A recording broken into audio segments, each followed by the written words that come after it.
Good day, everyone. Tim from Timber Visions here. So today I want to talk about a couple different ways to cut metal. Okay, with the recent, welding projects I've been doing, I decided to make a change in how I cut metal. I have been using this Vevor bandsaw. It's a portable bandsaw, but it also comes with a base that you can put this portable bandsaw into and, cut things pretty square. I was having issues with this thing cutting square, so I can't really recommend this. It is a cheaper option, but what I have here is what they call a cold cut saw or a dry saw. And basically it's by Skilsaw, and basically it has a blade on it just like, your regular wood saw, except the type of blade it is. It's actually a cermet blade.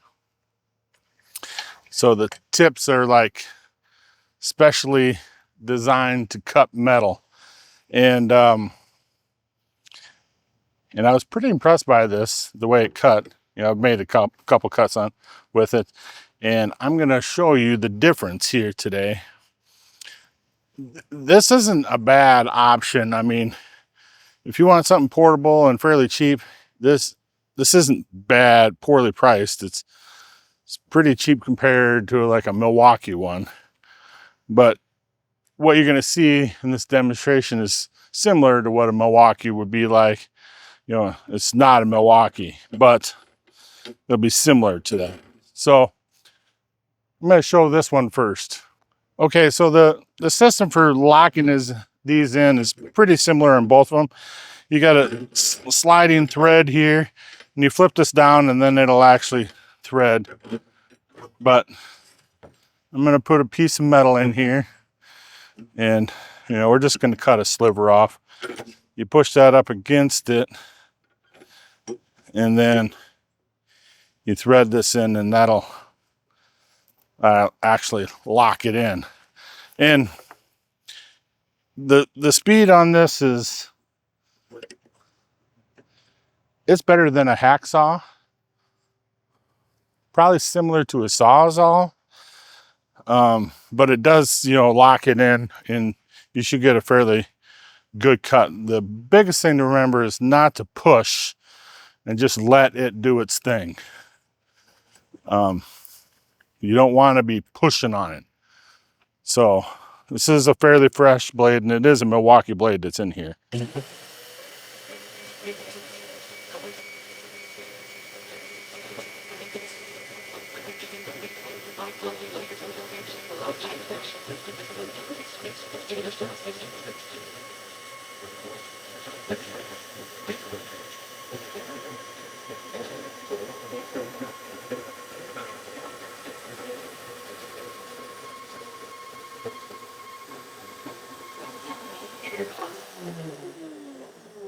And see, it's not bad, but then you see I can't lift that thing up because it had actually kind of wandered this direction. So I actually have to take the piece of metal out in order for it to come out. And then hopefully you can see that it's kind of angled. So the blade wanders this direction as it's cutting. I don't know why it does that. I don't know if that's just that style. And if you're gonna hold this and cut it, there is a block back here that you rest it against the metal, and I think that would actually make it cut straighter.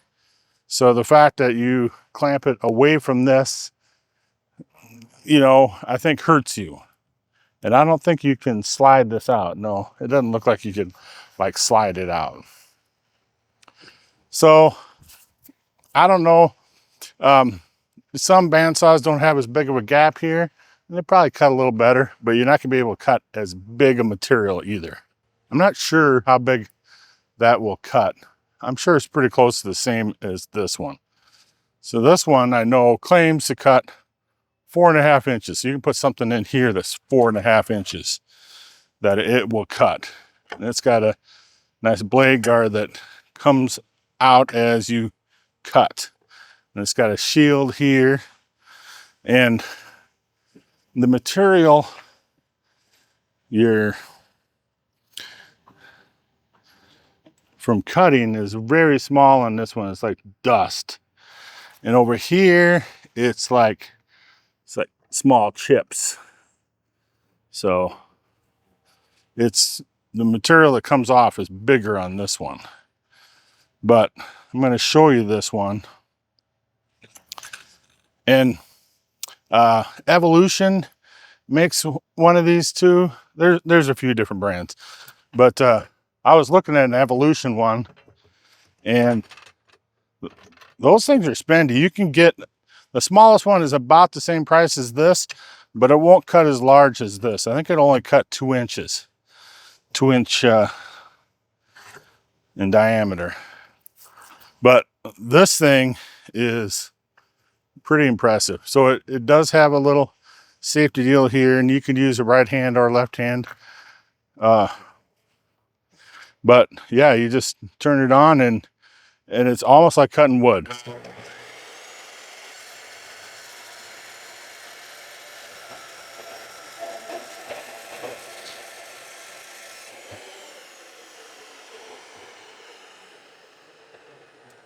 I mean, you see just how fast that cut.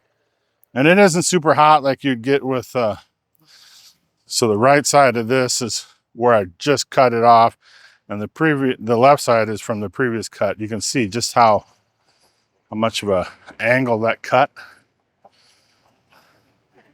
It's not huge, but it's still some, you know, so you're gonna have to, you know, do more grinding to square that up for your metal project.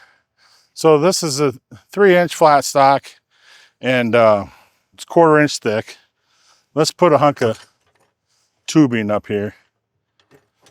2-inch tube that is also 1/4 inch thick. And let's just see how fast it can cut that. I haven't cut this yet. I've only cut this stuff. So, yeah, we'll see how it goes.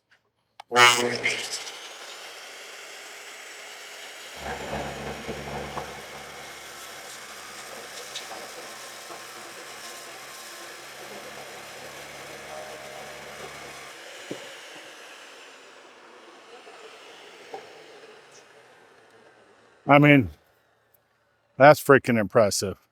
That's impressive how fast that thing cuts.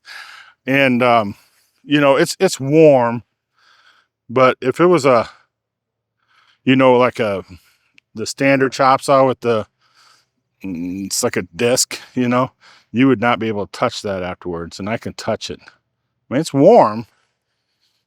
You're not going to want to, you know, put it down the front of your pants or anything. But anyway, it's got a little slide out extension here that you can use.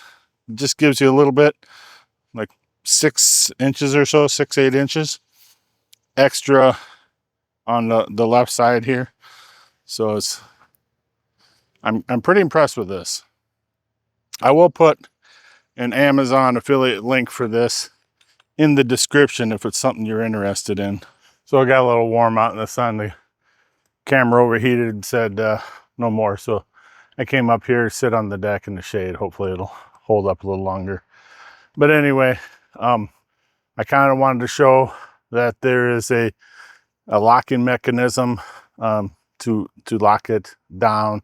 There's a carry handle on top. So it's easy to carry around. And then also there's an onboard tool. It's like a screwdriver Allen wrench combo that stores on the base of the saw itself.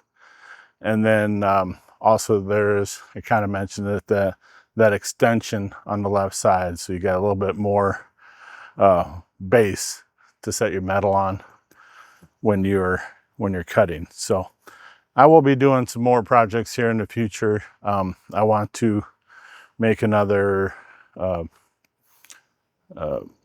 log lift bag holder. So I'll be welding that up. So I'll kind of show how the saw works a little bit in that one as well. Because it does cut angled cuts and we'll be making some 45s to do that one also. So there'll be an opportunity to showcase this saw a little bit further in the future. If you are interested in this saw, I will put an Amazon affiliate link in the description. Skilsaw does not like talk about this cold cut or dry cut saw hardly at all. You can't hardly find it on their website, but it's fairly easy to find on Amazon.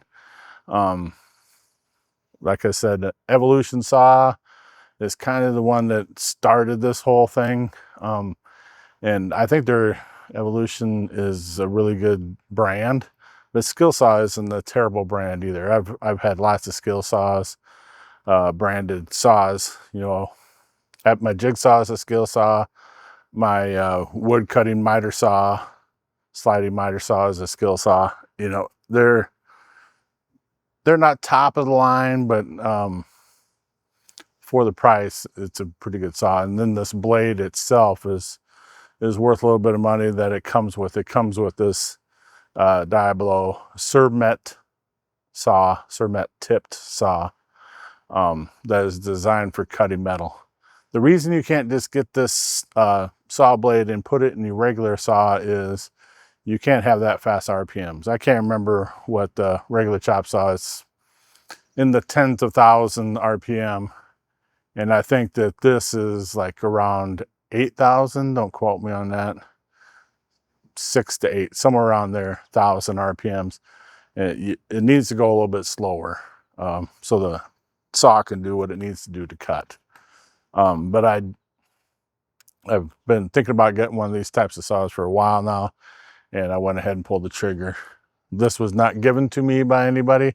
I bought it with my own money, and just wanted to show it to you guys in case it's something that you've been looking at, this type of saw. This might be a little bit more budget-friendly saw to go with to get that style of saw. So I do want to thank you for stopping and watching this video. Hopefully you found it informative, useful, and until next time, be safe, brothers and sisters. Good day, everyone. Tim from Timber Visions here. And freaking train.